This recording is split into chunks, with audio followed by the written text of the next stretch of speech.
ಹೇಗಿದ್ರೆ ಎಲ್ಲರೂ ಚೆನ್ನಾಗಿದ್ದೀರಾ? ಇವತ್ತಿನ ವಿಡಿಯೋದಲ್ಲಿ ನಾನು PCOD ಬಗ್ಗೆ ತಿಳಿಸ್ತಾ ಇದ್ದೀನಿ. ಅಂದ್ರೆ PCOD ಯಾವ ರೀತಿ ಬರುತ್ತೆ ಅಂತ ನಾನು ಇಲ್ಲಿ ಹೇಳ್ತಾ ಇಲ್ಲ. PCOD ಅಂದ್ರೆ ಏನು ಅಂತ ಸಿಂಪಲ್ ಆಗಿ ಹೇಳ್ಬಿಟ್ಟು ನನ್ನ ಜರ್ನಿ ಹೇಗಿದೆ ಅಂತ ನಾನು ಈ ವಿಡಿಯೋದಲ್ಲಿ ತಿಳಿಸ್ತೀನಿ. ಸೊ ನನಗೆ ಕೂಡ PCOD ಇತ್ತು. ಸುಮಾರು ಜನ ಹೆಣ್ಮಕ್ಳು ಅನ್ಕೊಂಡ್ಬಿಟ್ಟಿರ್ತೀವಿ, ಅಂದ್ರೆ PCOD ಇದ್ರೆ ಮಕ್ಕಳಾಗಲ್ಲ ಅಂತ ತುಂಬಾ ಅದೇ ಒಂದು ದೊಡ್ಡ ಬೆಟ್ಟ ತರ ಮಾಡ್ಕೊಂಡು ಸ್ಟ್ರೆಸ್ ಫೀಲ್ ಆಗ್ತಾ ಇರುತ್ತೆ. ಸೊ ಆ ತರ ಏನೂ ಇಲ್ಲ. ಪ್ರತಿಯೊಂದು ಪ್ರಾಬ್ಲಮ್ಗೂ ಒಂದು ಸೊಲ್ಯೂಷನ್ ಇದ್ದೇ ಇರುತ್ತೆ. ಸೊ ಟೆನ್ಷನ್ ಏನು ಬೇಕಾಗಿಲ್ಲ.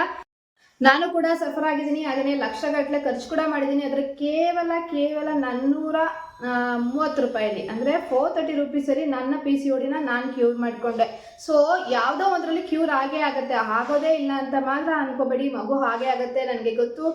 ಪ್ರತಿಯೊಂದು ಹೆಣ್ಮಕ್ಳಿಗೂ ತಾಯಿ ಆಗಬೇಕು ಅಂತ ತುಂಬ ಇರುತ್ತೆ. ಹಾಗೆಯೇ ಅದೊಂದು ಎಮೋಷನ್ ಅಂತ ಕೂಡ ಹೇಳ್ಬೋದು. ಒಂದು ಮಗು, ಮನೆಗೊಂದು ಮಗು ಇದ್ರೇ ಚೆಂದ ಅಲ್ವಾ? ಸೊ ಹಾಗಾಗಿ ತುಂಬ ಜನ ಹೆಣ್ಮಕ್ಳು ಸಫರ್ ಆಗ್ತಾ ಇರ್ತಾರೆ. ಸೊ ನಾನು ಏನು ಮಾಡಿದೆ, PCODನ ಯಾವ ಥರ ಕಂಟ್ರೋಲ್ ಮಾಡ್ಕೋಬೋದು ಅಂತ ಕೆಲವೊಂದು ಟಿಪ್ಸ್ನ, ನನ್ನ ಜರ್ನಿನ ನಾನು ನಿಮಗೆ ತಿಳಿಸ್ತಾ ಇದ್ದೀನಿ. ನಾನು ಹೇಗೆ PCODನ ಕಂಟ್ರೋಲ್ ಮಾಡಿಕೊಂಡೆ ಅಂತ ನಾನು ಈ ವಿಡಿಯೋದಲ್ಲಿ ತಿಳಿಸ್ತೀನಿ. ಸೊ ವಿಡಿಯೋ ಪೂರ್ತಿಯಾಗಿ ನೋಡಿ, ಖಂಡಿತ ನಿಮಗೆ ಇಷ್ಟ ಆಗುತ್ತೆ.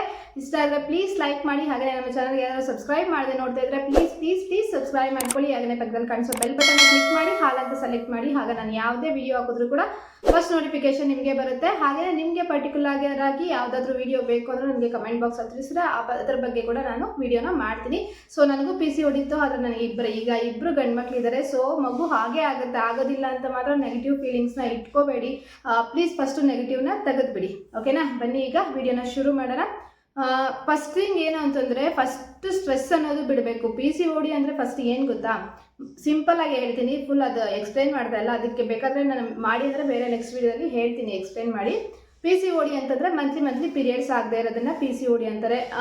ಅಂದರೆ ಒಂದು 15 ಡೇಸ್ ಬಿಫೋರ್ ಆಗ್ಬಿಡೋದು, ಅಂದರೆ 15 ಡೇಸ್ಗೆ ಒನ್ಸ್ಗೆ ಆಗೋದು, ಇಲ್ಲಾಂದರೆ 1.5 ಇಯರ್ಸ್ 1.5 ಮಂತ್ಗೆ ಹಾಕೋದು, ಇಲ್ಲ 2 ಮಂತ್ಸ್ಗೆ ಆಗೋದು ಪೀರಿಯಡ್ಸು. ಸೊ ಆ ಥರ ಇರೋ ಪ್ರಾಬ್ಲಮ್ನ PCOD ಅಂತ ಕರೀತಾರೆ ಅಷ್ಟೇ, ಸಿಂಪಲ್ ಆಗಿ ಹೇಳಬೇಕು ಅಂತಂದ್ರೆ. ಸೊ ಇದಕ್ಕೆ ಏನು ಸೊಲ್ಯೂಷನ್ ಅಂತ ನಾನು ಇವಾಗ ಹೇಳ್ತೀನಿ. ನನಗೆ ಫಸ್ಟು ಮದುವೆ ಮುಂಚೆ ಆಗಿರ್ಬೋದು, ಮದುವೆ ಆಗಿದ್ದ ವರ್ಷದಲ್ಲಿ PCOD ಅಂದರೆ ಏನೇನೂ ಗೊತ್ತಿಲ್ಲ ನನಗೆ. ಹಂಗಂದ್ರೆ ಏನು ಅಂತಲೇ ಗೊತ್ತಿಲ್ಲ. ಮಂತ್ಲಿ ಪೀರಿಯಡ್ಸ್ ಆಗ್ತಾ ಇರಲಿಲ್ಲ, ಬಟ್ ಅದು ದೊಡ್ಡ ಇಶ್ಯೂ ಅಂತ ಕೂಡ ನನಗೆ ಗೊತ್ತಿರಲಿಲ್ಲ. ಮದುವೆ ಆದಮೇಲೆ ನನಗೆ ಗೊತ್ತಾಯಿತು. ಎಲ್ಲರ ಮನೆಯಲ್ಲೂ ಅಷ್ಟೇ ಅಲ್ವಾ, ಒಂದು ಮದುವೆ ಆದಮೇಲೆ ಒಂದು 3 ಮಂತ್ಸ್ 6 ಮಂತ್ಸ್ ಆದ ನಂತರ ಸ್ಟಾರ್ಟ್ ಮಾಡಿಬಿಡ್ತಾರೆ, ಮಗು ಆಗಿಲ್ವಾ, ಗುಡ್ ನ್ಯೂಸ್ ಯಾವಾಗ ಅಂತ. ಇದು ಎಲ್ಲರಿಗೂ ಟಾರ್ಚರ್ ಅಂತ ಅನಿಸ್ಬಿಡುತ್ತೆ. ಯಾಕಂದರೆ ಹೆಲ್ತ್ ಪ್ರಾಬ್ಲಮ್ ಅಂದನೇ ಸಫರ್ ಆಗ್ತಾ ಇರ್ತೀವಿ, ಬೇರೆ ಪ್ರಾಬ್ಲಮ್ಸ್ ಇಂದೆಲ್ಲ ಸಫರ್ ಆಗ್ತಾ ಇರ್ತೀವಿ. ಏನೇನೋ ಪ್ಲಾನಿಂಗ್ಸ್ ಇರುತ್ತೆ, ಫೈನಾನ್ಷಿಯಲ್ ಪ್ರಾಬ್ಲಮ್ಸ್ ಇರ್ಬೋದು, ಹೆಲ್ತ್ ಪ್ರಾಬ್ಲಮ್ಸ್ ಇರ್ಬೋದು. ಸೊ ಅದೆಲ್ಲ ಇದ್ರೂ ಕೂಡ ಅದ್ರ ಜೊತೆಗೆ ಇಲ್ಲಿ ಜನಗಳ ರಿಲೇಷನ್ಸ್ ಆಗಿರ್ಬೋದು, ಫ್ರೆಂಡ್ಸ್ ಆಗಿರ್ಬೋದು, ಗುಡ್ ನ್ಯೂಸ್ ಯಾವಾಗ. ಸೊ ಈ ಥರ ಕೇಳಿ ತುಂಬ ಟಾರ್ಚರ್ ಮಾಡಿಬಿಟ್ಟಿರ್ತಾರೆ. ಸೊ ಆ ಥರ ದಯವಿಟ್ಟು ಯಾರಿಗೂ ಕೇಳಬೇಡಿ. ಅವ್ರವ್ರ ಪರ್ಸ್ನಲ್ ಥಿಂಗ್ಸ್ ಏನೇನಿದೆ ಯಾರಿಗೆ ಗೊತ್ತು ಅಲ್ವಾ? ಸೊ ಅದನ್ನು ಕೇಳೋದನ್ನು ಫಸ್ಟ್ ಬಿಡಿ. ಓಕೆನಾ? ನಾನು ಹೇಳ್ತಾ ಇದ್ದೀನಿ ಏನಂದರೆ, ಅದು ಮಗು ಮಾಡ್ಕೊಳ್ಳೋದು ನಿಮಗೆ ಸಂಬಂಧಪಟ್ಟಿರೋದು. ಸೊ ನಿಮ್ಗೆ ಯಾವಾಗ ಬೇಕೋ ಅವಾಗ ಮಾಡ್ಕೊಳ್ಳಿ. ಓಕೆನಾ? ಈಗ ನನಗೆ ನಾವು 2 ಇಯರ್ಸ್ ಬೇಡ ಅಂತ ಅಂದ್ಕೊಂಡಿದ್ವಿ. 2 ಇಯರ್ಸ್ ಅದ್ರ ಬಗ್ಗೆ ಏನು ಟೆನ್ಷನ್ ತೊಗೊಳೋದು ಬೇಡ ಅಂತ ನಾವು ಫಿಕ್ಸ್ ಆಗಿದ್ವಿ. ಬಟ್ ಏನಾಯಿತು ಅಂದರೆ, ಆಲ್ಮೋಸ್ಟ್ 6 ಮಂತ್ಸ್ 1 ಇಯರ್ ಆಗ್ತಾ ಇದ್ದಂಗೆ ನನಗೆ ಯಾವುದಾದ್ರೂ ಫ್ಯಾಮಿಲಿ ಫಂಕ್ಷನ್ಗೆ ಹೋಗಲಿ, ಗುಡ್ ನ್ಯೂಸ್ ಯಾವಾಗ ತುಂಬ ಟಾರ್ಚರ್ ಅನಿಸ್ಬಿಡ್ತು ನನಗೆ. ಓಕೆ ಬಿಡಿ, ಮಗುನ ಮಾಡ್ಕೊಳ್ಳೋಣ ಅಂತ ಫಿಕ್ಸ್ ಆದ್ವಿ. ಬಟ್ ಆಗಿಲ್ಲ. ಯಾಕೆ ಅಂತಂದರೆ ನನ್ನ ಮಂತ್ಲಿ ಪ್ರಾಬ್ಲಮ್ ಇತ್ತಲ್ವ. ಸೊ ಹಾಗಾಗಿ PCOD ಪ್ರಾಬ್ಲಮ್ ಇತ್ತು. ಆಮೇಲೆ ಹೋಗಿ ಡಾಕ್ಟರ್ನ ಕನ್ಸಲ್ಟ್ ಮಾಡಿದ್ವಿ. ನಮ್ಮ ಹಸ್ಬೆಂಡ್ ಮೆಡಿಕಲ್ ಡಿಪಾರ್ಟ್ಮೆಂಟಲ್ಲಿ ವರ್ಕ್ ಮಾಡೋದ್ರಿಂದ ಒಂದು ಒಳ್ಳೆ ಚೆನ್ನಾಗಿರೋ ಹಾಸ್ಪಿಟಲ್ಗೆ ಒಂದು MBBS ಮಾಡಿರೋವಂಥ ಡಾಕ್ಟರ್ ಹತ್ರ, ಗೈನಿಕಾಲಜಿಸ್ಟ್ ಹತ್ರ ಕರ್ಕೊಂಡೋದ್ರು, ಫಾರಿನಲ್ಲಿ ಮಾಡಿರೋದು. ಸೊ ಅಲ್ಲಿಗೆ ಹೋದ್ವಿ, ಟೆಸ್ಟ್ ಮಾಡಿಸಿದ್ವಿ. ಟೆಸ್ಟ್ ಮಾಡಿದ್ರೆ PCOD ಕನ್ಫರ್ಮ್ ಇದೆ ಅಂತ, ಕನ್ಫರ್ಮ್ ಆಯಿತು PCOD ಇದೆ ಅಂತ. ಸೊ ನೀವು ನಂಬ್ತಿರೋ ಎಲ್ಲ 18,000 ಓನ್ಲಿ 1 ಡೇಗೆ ಟ್ರೀಟ್ಮೆಂಟ್ಗೆ, ಸ್ವಲ್ಪ ಹೊತ್ತು 1 ಅವರ್ಗೆ 18,000 ಬಿಲ್ ಮಾಡಿದ್ರು. ಓಕೆ, ಪೇ ಮಾಡಿದ್ವಿ, ಇಬ್ರಿಗೂ ಟೆಸ್ಟ್ ಎಲ್ಲ ಆಯಿತು. ಸೊ PCOD ಇದ್ರದ್ದು ಕನ್ಫರ್ಮ್ ಆಯಿತು. ಅದಕ್ಕೆಲ್ಲ ಟ್ರೀಟ್ಮೆಂಟ್ಸ್ ಎಲ್ಲ ಬರ್ಕೊಟ್ರು. ಟ್ರೀಟ್ಮೆಂಟ್ ಎಲ್ಲ ತೊಗೊಂಡು ಆಲ್ಮೋಸ್ಟ್ 6 ಮಂತ್ಸ್ ತೊಗೊಂಡಿದ್ದೀನಿ. 1% ಕೂಡ ರಿಸಲ್ಟ್ ಇಲ್ಲ. ಒಳ್ಳೆ ಹಾಸ್ಪಿಟಲೇ, ಬಟ್ ಗೊತ್ತಿಲ್ಲ ಏನಾಯಿತು ಅಂತ. 1% ಕೂಡ ನನಗೆ ರಿಸಲ್ಟ್ ಗೊತ್ತಾಗಿಲ್ಲ. ಆಮೇಲೆ ಏನು ಮಾಡೋದು ಅಂತ ಅವರು ಹೇಳಿದರು, ಕೆಲವೊಂದು ಡಯಟ್ ಫಾಲೋ ಮಾಡಿ, ಹಾಗೆಯೇ ವೆಯ್ಟ್ ಲಾಸ್ ಮಾಡಿ ಅಂತೆಲ್ಲ ಹೇಳಿದ್ರು. ಪ್ರತಿಯೊಂದು ಮಾಡಿದ್ದೀನಿ, ಎಕ್ಸಸೈಸ್ ಮಾಡಿ, ವಾಕಿಂಗ್ ಮಾಡಿ ಅಂತ ಹೇಳಿದ್ರು. ಎಲ್ಲ ಮಾಡಬೇಕು, ಇಲ್ಲ ಅಂತಲ್ಲ, ಮಾಡಬೇಕು. ಯಾಕಂದರೆ PCOD ಇದ್ದರೆ ವೆಯ್ಟ್ ಗೇನ್ ಆಗಿಬಿಡ್ತೀವಿ. ಥೈರಾಯ್ಡು PCODಯಿಂದ ವೆಯ್ಟ್ ಗೇನ್ ಜಾಸ್ತಿ ಇರುತ್ತೆ. ವೆಯ್ಟ್ ಅನ್ನೋದು ಯಾವಾಗಲೂ ಕಂಟ್ರೋಲ್ ಇರಬೇಕು. ಅಂದರೆ ನಮ್ಮ ಹೈಟು, ಅಂದರೆ ಅದನ್ನು ಚೆಕ್ ಮಾಡ್ತಾರೆ, ನಾವು ಚೆಕ್ ಮಾಡಿಸ್ಬೇಕು. ಹೈಟ್ಗೆ ಇಷ್ಟೇ ವೆಯ್ಟ್ ಅಂತ ಇರುತ್ತೆ. ಸೊ ನನಗೆ ನನ್ನ ಹೈಟ್ಗೆ 50 kgs ಇರಬೇಕು ಅಂತ ಇತ್ತು. ಯು ಬಿಲೀವ್ ಆರ್ ನಾಟ್, ನಾನು 70 kgs ಇದ್ದೆ. ಸೊ ಹಾಗಾಗಿ ನನಗೆ ಅದು ಕೂಡ ಪ್ರಾಬ್ಲಮ್ ಆಗಿತ್ತು. ಇದು ನನಗೆ ಥೈರಾಯ್ಡು PCOD ಇದ್ದರೆ ಇದು ಕಂಪಲ್ಸರಿ ಆ ಥರ ವೆಯ್ಟ್ ಗೇನ್ ಆಗಿಬಿಡ್ತೀವಿ. ಸೊ ಫಸ್ಟ್ ಏನು ಹೇಳಿದ್ರು, ನನಗೆ ವೆಯ್ಟ್ ಲಾಸ್ ಮಾಡಿ ಅಂತಂದರು. ನಾನು ವೆಯ್ಟ್ ಲಾಸ್ ಕೂಡ ಮಾಡಿಕೊಂಡೆ. ವೆಯ್ಟ್ ಲಾಸ್ ಕೂಡ ನಾನು ವಿಡಿಯೋ ಹಾಕ್ತೀನಿ ನೆಕ್ಸ್ಟ್ ವಿಡಿಯೋದಲ್ಲಿ. ಕಂಟ್ರೋಲ್ ಮಾಡಿಕೊಂಡೆ. ಮತ್ತು ಬೆಳಗ್ಗೆನೇ ಇದು ವಾಕ್ ಮಾಡ್ತಾಯಿದ್ದೆ, ಡಯಟ್ ಎಲ್ಲ ಚೇಂಜ್ ಮಾಡಿಕೊಂಡೆ. ಬಟ್ ಏನು ರಿಸಲ್ಟ್ ಅಂತ ಅನಿಸಿಲ್ಲ. ಓಕೆ, ಹಾಸ್ಪಿಟಲಲ್ಲಿ ಯಾಕೋ ವರ್ಕೌಟ್ ಆಗ್ತಿಲ್ಲ ಅಂತ ಮತ್ತೆ ನೆಕ್ಸ್ಟ್ ಹಾಸ್ಪಿಟಲ್ ಚೇಂಜ್ ಮಾಡಿದ್ವಿ. 6 ಮಂತ್ಸ್ 7 ಮಂತ್ಸ್ ಟ್ರೀಟ್ಮೆಂಟ್ ತೊಗೊಂಡು ಏನು ಡಿಫ್ರೆನ್ಸ್ ಅನಿಸಿಲ್ಲ. ಅಮೌಂಟ್ ತುಂಬಾ ಖರ್ಚಾಯಿತು. ಆಮೇಲೆ ನೆಕ್ಸ್ಟ್ ಹಾಸ್ಪಿಟಲ್ಗೆ ಶಿಫ್ಟ್ ಆದ್ವಿ. ನೆಕ್ಸ್ಟ್ ಹಾಸ್ಪಿಟಲ್ ಫಸ್ಟು ರಾಜಾಜಿನಗರಲ್ಲಿ ತೋರಿಸಿದ್ದು. ನೆಕ್ಸ್ಟ್ ಹಾಸ್ಪಿಟಲ್ ಮಲ್ಲೇಶ್ವರಮಲ್ಲಿ ತೋರಿಸಿದ್ವಿ. ಸೊ ಅಲ್ಲಿಗೆ ಹೋದ್ವಿ. ಅಲ್ಲಿ ಕೂಡ ಅಷ್ಟೇ, ಫಸ್ಟ್ ಅವ್ರು ವೆಯ್ಟ್ ಎಲ್ಲ ಚೆಕ್ ಮಾಡಿ ಫಸ್ಟು ವೆಯ್ಟ್ ಲಾಸ್ ಮಾಡಬೇಕು ಅಂತ ಹೇಳಿದರು. ಮತ್ತು ನಂದು 70 ಇದ್ದಿದ್ದು 60 kgsವರೆಗೂ ಬಂತು. 60 kgsವರೆಗೂ ಬಂತು. ಅಲ್ಲಿ ಏನೋ ಡಯಟ್ ಚಟ್ ಎಲ್ಲ ಕೊಟ್ಟರು. ಸೊ ಅದನ್ನೆಲ್ಲ ಟ್ರೈ ಮಾಡಿದೆ. ಮತ್ತು ಹರ್ಬಲ್ ಇರುತ್ತಲ್ಲ, ಸೊ ಅದನ್ನು ಕೂಡ ವೆಯ್ಟ್ ಲಾಸ್ಗೆ ಅಂತ ತೊಗೊಂಡೆ. ಬಟ್ ಅದರಲ್ಲಿ ನನಗೇನೋ ಅಷ್ಟೊಂದು ರಿಸಲ್ಟ್ ಗೊತ್ತಾಗಿಲ್ಲ. ಆಮೇಲೆ ಬಿಡಿ ನ್ಯಾಚುರಲ್ ಆಗಿ ಟ್ರೈ ಮಾಡೋಣ ಅಂತ ನ್ಯಾಚುರಲ್ ಆಗಿ ನಾನು ವೆಯ್ಟ್ ಲಾಸ್ ಎಲ್ಲ ಮಾಡಿಕೊಂಡೆ. ತುಂಬಾ ಟ್ಯಾಬ್ಲೆಟ್ಸ್ ಕೊಡ್ತಿದ್ರು, ಎಲ್ಲ ಯೂಸ್ ಮಾಡಿದ್ದೀನಿ. ಸೊ ನಮಗೆ ವರ್ಕೌಟ್ ಎಷ್ಟು ಇಂಪಾರ್ಟೆಂಟು, ನಮಗೆ ಡಯಟ್ ಅನ್ನೋದು ಕೂಡ ಅಷ್ಟೇ ಇಂಪಾರ್ಟೆಂಟ್ ಆಗಿರುತ್ತೆ. ಫಸ್ಟು ನೀವು PCOD ಕಡಿಮೆ ಮಾಡ್ಕೋಬೇಕು ಅಂತಂದರೆ ನೀವು ನಂಬ್ತಿರೋ ಇಲ್ಲೋ, ಫಸ್ಟು ಚಾಟ್ಸ್ ಅಂದರೆ ಈ ಗೋಬಿ ತುಂಬ ಎಫೆಕ್ಟ್ ಮಾಡುತ್ತೆ PCODಗೆ. ಗೋಬಿ, ಮಸಾಲೆ, ಪಾನಿಪುರಿ ಇವಾಗೆಲ್ಲ ತಿಂತೀನಿ ಬಿಡಿ, ಇವಾಗ ಏನು ಡಯಟ್ ಇಲ್ಲ, ಎಲ್ಲ ತಿಂತೀನಿ. ಬಟ್ ಆವಾಗ ಮಗು ಬೇಕು ಅನ್ನೋ ಪ್ರೋಸೆಸ್ಸಲ್ಲಿ ಪ್ರೆಗ್ನೆನ್ಸಿ ಟ್ರೈ ಮಾಡ್ತಾ ಇದ್ದಾಗ ಸೊ ಎಲ್ಲನೂ ಕಂಟ್ರೋಲಲ್ಲಿತ್ತು. ಎಲ್ಲ ಕಂಟ್ರೋಲ್ ಮಾಡಬೇಕು. ನಮಗೆ PCOD ಕಂಟ್ರೋಲ್ ಆಗಬೇಕಂದ್ರೆ ಎಲ್ಲನೂ ಇಂಪಾರ್ಟೆಂಟ್ ಆಗುತ್ತೆ. ಹೆಲ್ದಿ ಫುಡ್ ಬೇಕಾಗಿರುತ್ತೆ, ಹೆಲ್ದಿ ಡಯಟ್ ಇರಬೇಕು, ಮತ್ತು ವಾಕಿಂಗ್ ಮಾಡಬೇಕು, ಎಕ್ಸಸೈಸಸ್ ಮಾಡಬೇಕು. ಸೊ ಎಲ್ಲದರಿಂದನೂ ನಮಗೆ ತುಂಬಾ ಹೆಲ್ಪ್ ಆಗುತ್ತೆ. ನಾನು ಇದೆಲ್ಲ ಮಾಡಿದ್ದೀನಿ. ಆಮೇಲೆ ಇನ್ನೊಂದು ಹಾಸ್ಪಿಟಲ್ ಮಲ್ಲೇಶ್ವರಮಲ್ಲಿ ಕೂಡ ಕಡಿಮೆ ಆಗಿಲ್ಲ. ತುಂಬ ಟೆಂಪಲ್ಸ್, ಮೈನ್ ಈ ಹಳೆ ಕಾಲದವ್ರು ಇರ್ತಾರಲ್ಲ, ಮಗು ಆಗಲಿ ಅಂದರೆ ಆ ಟೆಂಪಲ್ಗೆ ಹೋಗಿ ಈ ಟೆಂಪಲ್ಗೆ ಹೋಗಿ ಅದು ಮಾಡಿಸಿ ಇದು ಮಾಡಿಸಿ. ನನಗೆ ಗೊತ್ತು ಮಂತ್ಲಿ ಪೀರಿಯಡ್ಸ್ ಆಗ್ತಾಯಿಲ್ಲ, PCOD ಇದೆ, ಅದಕ್ಕೆ ಮಗು ಆಗ್ತಾಯಿಲ್ಲ ಅಂತ ನನಗೆ ಮೆಂಟಲಿ ಫಿಸಿಕಲಿ ನನಗೆ ಗೊತ್ತು. ಬಟ್ ಟೆಂಪಲ್ಗೆ ಹೋಗಿ ಅಂದರೆ ತುಂಬ ಟೆಂಪಲ್ಸ್ ಕೂಡ ಹೋಗಿ ಬಂದುಬಿಟ್ಟಿದ್ದೀನಿ. ಸ್ವಲ್ಪ ಡಿಸ್ಟರ್ಬೆನ್ಸ್ ಇದೆ, ಕನ್ಸ್ಟ್ರಕ್ಷನ್ ನಡೀತಾ ಇದೆ. ಸೊ ಮಾರ್ನಿಂಗಿಂದ ವೆಯ್ಟ್ ಮಾಡಿದೆ, ಅದು ಕನ್ಸ್ಟ್ರಕ್ಷನ್ ನಡೀತಾ ಇದೆ. ಓಕೆ, ಕಂಟಿನ್ಯೂ ಮಾಡೋಣ ಅಂತ ಸ್ಟಾರ್ಟ್ ಮಾಡಿದೆ. ಸೊ ಸ್ವಲ್ಪ ಅಡ್ಜಸ್ಟ್ ಮಾಡ್ಕೊಳ್ಳಿ, ಓಕೆನಾ. ಟೆಂಪಲ್ಸ್ ಎಲ್ಲ ಹೋದೆ, ಏನೂ ವರ್ಕೌಟ್ ಆಗಿಲ್ಲ. ಯು ಬಿಲೀವ್ ಆರ್ ನಾಟ್, ನನಗೆ ಬೇಜಾರಾಗ್ಬಿಡ್ತು. ಏನಾದರೂ ಆಗಲಿ 1 year ಟ್ರೀಟ್ಮೆಂಟ್ ತೊಗೊಂಡಿದ್ದೀನಿ, ಮಗು ಆಗಿಲ್ಲ, ಬಿಟ್ಬಿಡೋಣ ಅಂತ. ಸೊ ಬಿಟ್ಬಿಟ್ಟೆ. ಅದ್ರ ಬಗ್ಗೆ ಟೆನ್ಷನ್ನೇ ತೊಗೊಳೋದು ಬೇಡ. ಫಸ್ಟು ಡಾಕ್ಟರ್ಸ್ ಏನಾದ್ರು ಹೇಳೋದು ಗೊತ್ತಾ, ಟೆನ್ಷನ್ ಬಿಟ್ಬಿಡಿ, ಮಗು ಆಗಿಲ್ಲ ಅನ್ನೋ ಸ್ಟ್ರೆಸ್ ಬಿಟ್ಬಿಡಿ. ಹಾಗೆ ಆಗುತ್ತೆ, ಖಂಡಿತ ಆಗುತ್ತೆ. ಇವಾಗ ಆಗಿಲ್ಲ ಅಂದರೂ 3 ಮಂತ್ಸ್ಗಾದರೂ ಆಗುತ್ತೆ, 6 ಮಂತ್ಸ್ಗಾದರೂ ಆಗುತ್ತೆ, 1 yearಗಾದರೂ ಆಗುತ್ತೆ. ಟೆನ್ಷನ್ ಬಿಡಿ ಅಂತ ಹೇಳ್ತಿದ್ರು. ನಾವು ಸ್ಟ್ರೆಸ್ ಅನ್ನೋದು ಫಸ್ಟ್ ಬಿಡಬೇಕು. ಸ್ಟ್ರೆಸ್ ಅನ್ನೋದು ಬಿಟ್ಟು ಕೂಲಾಗಿ ಯಾವಾಗಿರುತ್ತೋ ಸೊ ಅವಾಗೆಲ್ಲ ಕರೆಕ್ಟಾಗಿರುತ್ತೆ. ಸ್ಟ್ರೆಸ್ ಯಾವಾಗ ತೊಗೋತೀವೋ ಸೊ ಹಾರ್ಮೋನಲ್ ಚೇಂಜಸ್ ಆಗಿ ಇದ್ದಿದ್ದು ನಮ್ಮ ಬಾಡಿಯಲ್ಲಿ ವೇರಿಯೇಷನ್ಸ್ ಆಗಿ ಇದ್ದಿದ್ದು PCOD ಜಾಸ್ತಿ ಆಗುತ್ತೆ ಹೊರತು ಕಡಿಮೆ ಆಗೋದಿಲ್ಲ. ಕೂಲಾಗಿರಿ, ಖಂಡಿತ ದೇವರು ಒಳ್ಳೇದು ಮಾಡೇ ಮಾಡ್ತಾರೆ. ಸೊ ಆಯಿತಾ, ನಾನು ಇಲ್ಲೆಲ್ಲ ಟ್ರೈ ಮಾಡಿದೆ. ಬೆಂಗಳೂರಲ್ಲಿ ಎಷ್ಟೆಷ್ಟು ಹಾಸ್ಪಿಟಲ್ನ ಸುತ್ತಿದೆ, ಆಗಿಲ್ಲ. ಮತ್ತೆ ನಮ್ಮ ನೇಟಿವ್ಗೆ ಹೋದೆ. ಸೊ ನಮ್ಮ ನೇಟಿವ್ಗೆ ಹೋಗಿದ್ದಾಗ ಅತ್ತೆ ಅವ್ರು ಹೇಳಿದ್ರು, ಇಲ್ಲಿ ಒಬ್ಬರು ಡಾಕ್ಟರ್ ಇದ್ದಾರೆ, ಚಿಕ್ಕದೊಂದು ಕ್ಲಿನಿಕ್ ಇದೆ, ಸೊ ಅಲ್ಲಿಗೆ ಹೋಗಿ ಒಂದ್ಸಲಿ ತೋರಿಸೋಣ ಅಂತ ಹೇಳಿದರು. ನನಗೆ 1% ಕೂಡ ಇಂಟ್ರೆಸ್ಟ್ ಇಲ್ಲ, 1% ಕೂಡ ನಂಬಿಕೆ ಇರಲಿಲ್ಲ. ಯಾಕಂದರೆ ಅಷ್ಟು ದೊಡ್ಡ ಹಾಸ್ಪಿಟಲಲ್ಲೇ ತೋರಿಸಿದ್ದೀನಿ, ಇಲ್ಲಿ ಏನಾಗುತ್ತೆ ಅಂತ. ಸೊ ಯಾವುದನ್ನ ನೆಗ್ಲೆಕ್ಟ್ ಮಾಡಬಾರ್ದಲ್ವ. ಸೊ ಓಕೆ ಹೋಗೋಣ ಅಂತ ಅವ್ರು ಬಲವಂತ ಮಾಡಿ ಕರ್ಕೊಂಡು ಹೋದೆ. ಅವ್ರು ಜಸ್ಟ್ ರಿಪೋರ್ಟ್ಸ್ನ ಆಲ್ರೆಡಿ ತೊಗೊಂಡೋಗಿದ್ದೆ. ರಿಪೋರ್ಟ್ಸ್ನ ಒಂದ್ಸಲಿ ನೋಡಿಬಿಟ್ಟು PCOD ಇದೆ ಅಂತ ಅವರು ಕನ್ಫರ್ಮ್ ಮಾಡಿಬಿಟ್ಟು ಜಸ್ಟ್ ಬಂದೇ ಟ್ಯಾಬ್ಲೆಟ್ನ ಬರ್ಕೊಟ್ಟಿದ್ದೀನಿ. ಇನ್ನೇನು ಇಲ್ಲ. ಬೆಂಗಳೂರಲ್ಲೆಲ್ಲ ಸುಮಾರು ಟ್ಯಾಬ್ಲೆಟ್ಸ್ ತೊಗೊಂಡ್ಬಿಟ್ಟಿದ್ದೀನಿ, ಸಿರಪ್ಸ ಕೊಟ್ಟಿದ್ದಾರೆ, ಇಂಥದ್ದು ತೊಗೊಂಡಿಲ್ಲ ಅನ್ನೋಂಗಿಲ್ಲ, ಎಲ್ಲ ಯೂಸ್ ಮಾಡಿಬಿಟ್ಟಿದ್ದೀನಿ.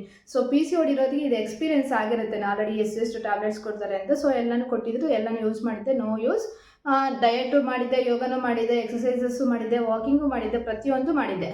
ಆಮೇಲೆ ಒಂದು ಟ್ಯಾಬ್ಲೆಟ್ ಅಂದರೆ ಬರ್ಕೊಟ್ರು. ಅದು 430 rupees ಅಷ್ಟೇ ಟ್ಯಾಬ್ಲೆಟ್ಸು. ಅದರಲ್ಲಿ ಎಷ್ಟು ಟ್ಯಾಬ್ಲೆಟ್ಸ್ ಇತ್ತು, 23 ಟ್ಯಾಬ್ಲೆಟ್ಸ್ ಇತ್ತು. ಸೊ ಅವ್ರು ನನಗೆ ಏನು ಹೇಳಿದ್ರು ಅಂದರೆ ಯಾವ ಥರ ಯೂಸ್ ಮಾಡಬೇಕು ಅಂತ ಹೇಳಿದರು.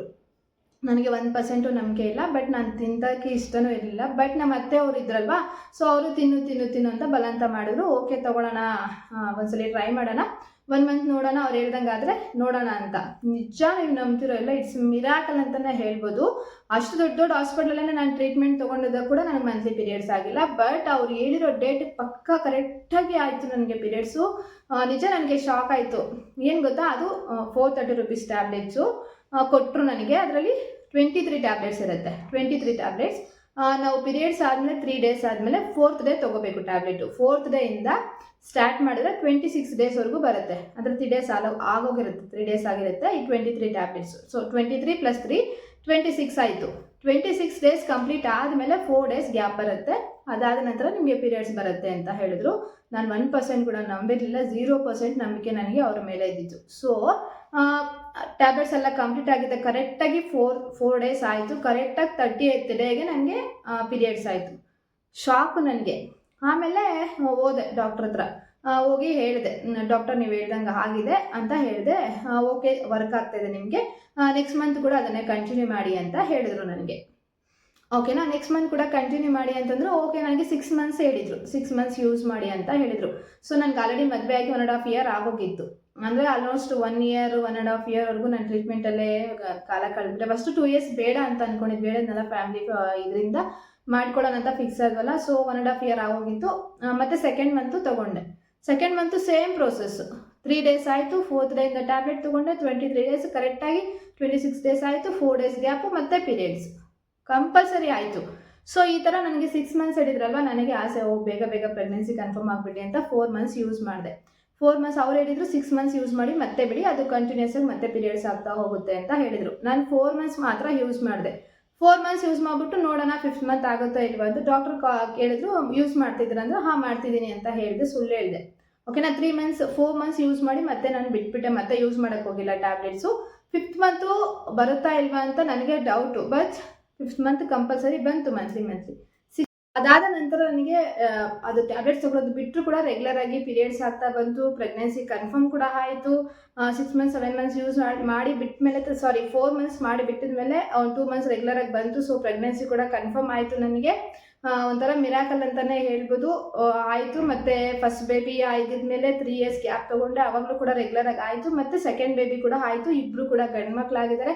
ಸೊ ನಾನಂತೂ ಹ್ಯಾಪಿ ಆಗಿದ್ದೀನಿ. ಸೊ ನೀವು ಕೂಡ ಅಷ್ಟೇ, ನಾನು ಹೇಳೋದು ಇಷ್ಟೇ, ನಾನು ವಿಡಿಯೋ ಮಾಡೋದು ಉದ್ದೇಶ ಏನಂದರೆ, PCOD ಅಂದರೆ ದೊಡ್ಡ ಬೆಟ್ಟ ಅಲ್ಲ. ಸೊ ಅದನ್ನು ದೊಡ್ಡ ಬೆಟ್ಟ ಥರ ಮಾಡಿಕೊಂಡು ಡಿಪ್ರೆಷನ್ಗೆ ಹೋಗೋದು, ಸೊ ಅದನ್ನ ಬಗ್ಗೆನೇ ಯೋಚನೆ ಮಾಡೋದು ಬಿಟ್ಬಿಡಿ. ಖಂಡಿತ PCOD ಯಾವುದೋ ಒಂದರಿಂದ ಕ್ಯೂರ್ ಆಗೇ ಆಗುತ್ತೆ. ಇವಾಗ ನಾನು ಇಲ್ಲಿ ಟ್ಯಾಬ್ಲೆಟ್ಸ್ ಬೇಕಾದರೆ ನಾನು ಇಲ್ಲಿ ಇನ್ಕ್ಲೂಡ್ ಮಾಡ್ತೀನಿ ನೋಡಿ ಫೋಟೋನ. ಹಾಗಂತ ನೀವು ಈ ಟ್ಯಾಬ್ಲೆಟ್ಸ್ನ ತೊಗೊಂಡು ಡೈರೆಕ್ಟಾಗಿ ನುಂಗಬಾರ್ದು. ಸೊ ಒಂದ್ಸಲಿ ಡಾಕ್ಟ್ರನ್ನ ನೀವು ಎಲ್ಲಿ ಟ್ರೀಟ್ಮೆಂಟ್ ತೊಗೋತಿದ್ದೀರಾ, ಸೊ ಅಲ್ಲಿ ಒಂದ್ಸಲಿ ತೋರಿಸ್ಬಿಟ್ಟು ಅವ್ರ ಸಜೆಷನ್ನ ತೊಗೊಂಡು ನೀವು ಈ ಟ್ಯಾಬ್ಲೆಟ್ನ ಯೂಸ್ ಮಾಡಿ. ಸೊ ನನಗೆ ಗೊತ್ತಿರೋ ಒಬ್ಬ ಹುಡುಗಿಗೆ ಕೇಳಿದ್ರು ಈ ಥರ ಪ್ರಾಬ್ಲಮ್ ಇದೆ ಅಂತ. ಸೊ ನನಗೆ ಗೊತ್ತಿರೋದು ಈ ಟ್ಯಾಬ್ಲೆಟ್ಸ್ನ ಹೇಳಿ ತರಿಸ್ಕೊಟ್ಟಿದ್ದೆ. ಸೊ ಅವ್ರಿಗೆ ಖಂಡಿತ ವರ್ಕ್ ಆಯ್ತಂತೆ. ಆಲ್ಮೋಸ್ಟ್ 3-4 ಇಯರ್ಸಿಂದ ಇರ್ರೆಗ್ಯುಲರ್ ಪೀರಿಯಡ್ಸ್ ಇತ್ತು ಅವ್ರಿಗೆ. ಸೊ ಅದು ವರ್ಕ್ ಆಗಿದೆ. ಸೊ ಆ ನಂಬಿಕೆಯಿಂದ ನನಗೆ ವರ್ಕ್ ಆಗಿದೆ, ಅವ್ರಿಗೆ ವರ್ಕ್ ಆಗಿದೆ. ಸೊ ನಿಮಗೂ ಕೂಡ ವರ್ಕ್ ಆಗುತ್ತೆ ಅಂತ ನಾನು ಈ ಟ್ಯಾಬ್ಲೆಟ್ಸ್ನ ಹೇಳ್ತಾ ಇದ್ದೀನಿ. ಟ್ಯಾಬ್ಲೆಟ್ಸ್ ಅನ್ನೋದು ಹೆಲ್ತ್ಗೆ ಸಂಬಂಧಪಟ್ಟಿರೋದ್ರಿಂದ ಡೈರೆಕ್ಟಾಗಿ ನೀವು ತೊಗೊಂಡು ನಾನು ಹೇಳ್ದೆ ಅಂತ ಯೂಸ್ ಮಾಡಬೇಡಿ. ಒಂದ್ಸಲಿ ಕೇಳಿ ಡಾಕ್ಟರ್ನ, ಆ ನಂತರನೇ ನೀವು ಯೂಸ್ ಮಾಡಿ. ಓಕೆನಾ? ಸೊ ನಿಮಗೂ ಕೂಡ ಹೆಲ್ತಿ ಬೇಬಿ ಬರಲಿ. ನನಗೆ 2 ಗಂಡು ಮಕ್ಕಳಿಗ ವಿತ್ PCOD ಇದ್ದರೂ ಕೂಡ ಪ್ರೆಗ್ನೆನ್ಸಿ ಕನ್ಫರ್ಮ್ ಆಗುತ್ತೆ. ಕ್ಯೂರ್ ಮಾಡ್ಕೋಬೋದು, ಈಸಿಯಾಗಿ ಕ್ಯೂರ್ ಮಾಡ್ಕೋಬೋದು. ಸೊ ಟೆನ್ಷನ್ ಏನು ಬೇಡ. ಓಕೆನಾ? ನಿಮಗೂ ಕೂಡ ಹೆಲ್ತಿ ಬೇಬಿ ಬರಲಿ. ಗಂಡಾಗಿರ್ಬೋದು, ಬಾಯ್ ಆಗಿರ್ಬೋದು, ಗರ್ಲ್ ಆಗಿರ್ಬೋದು. ಸೊ ಇಬ್ಬರನ್ನೂ ಅಕ್ಸೆಪ್ಟ್ ಮಾಡಿ, ಖುಷಿಯಾಗಿ ಅಕ್ಸೆಪ್ಟ್ ಮಾಡಿ. ಓಕೆನಾ? ನಿಮಗೂ ಕೂಡ ಒಂದು ಮನೆಗೆ ಒಂದು ಪುಟ್ಟ ಮಗು ಬರಲಿ ಅಂತ ಕೇಳ್ಕೊಳ್ತಾ, ಯಾರೆಲ್ಲ ಮಗು ಆಗಿಲ್ಲ ಆದಷ್ಟು ಬೇಗ ಆಗಲಿ. ಕಂಗ್ರ್ಯಾಚುಲೇಷನ್ಸ್, ಅಡ್ವಾನ್ಸ್ ಆಗಿ congratulations and all the best. ಓಕೆನಾ? ನಾನು ಮತ್ತೆ ಮುಂದಿನ ವಿಡಿಯೋ ಸಿಗ್ತೀನಿ. ಅಲ್ಲಿವರೆಗೂ ಟೇಕ್ ಕೇರ್, ಬಾಯ್, ನಮಸ್ಕಾರ. ಲೈಕ್ ಮಾಡಿ, ಲೈಕ್. ಬಾಯ್, ನಮಸ್ಕಾರ.